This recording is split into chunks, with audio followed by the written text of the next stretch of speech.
Langit is still a planet where all of us who have gone through the ascension and transformation from image to image became the transfiguration and became the glorification will be going there in no time at all. O yun, sa akin, doon dito ako. Pag naidlip ako, doon ako pupunta. Now, hindi ka na maidlip. Punta ka na doon, diretso. Wow! That is glorification. Noon, nagidlip ako, yung espiritu ko.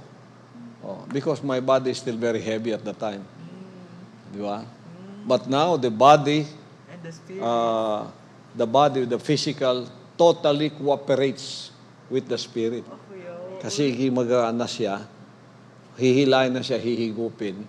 O, yung composition, yung molecular and atmospheric, atomic composition ng katawan natin will become like the spiritual. Di ba yung tubig, pag binabukal mo, Yes.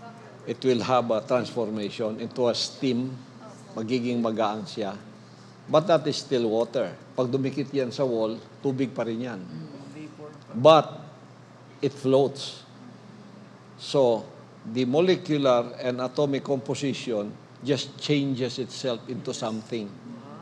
So, your molecular composition, which is now the physical, cannot go through Yes. the molecular and atomic composition of that wall. Yes.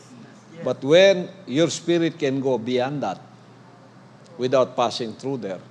So when you understand that and you go into the higher level of things, you become one with your spirit.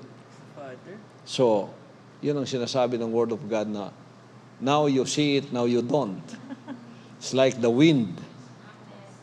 Those that are born in the Spirit are like the wind, di ba? Yes, Pastor John chapter 3, verse 8, the wind bloweth where it listeth. Oh, and the wind bloweth where it listeth, where it wants to go. Yes. Oh. And thou hearest the sound thereof, You hear the sound. but canst not tell where it cometh, Oh. and whither it goeth. Oh, you don't know where it came from and you don't know where it's going. Amen. So is everyone that is born of the Oh, Spirit. so is everyone that is born of the Spirit. You become a spiritual body and then your physical will be completely transformed. The molecular composition of your body will be completely transformed into that ma-vaporize ka ba? But you're still there. So you can go through anything like the body of the Lord Jesus Christ. Di ba? We are waiting for that. That our body may be fashioned unto like His glorious body. Di ba? That is already glorification. Father. Oh. But you have to reach that level.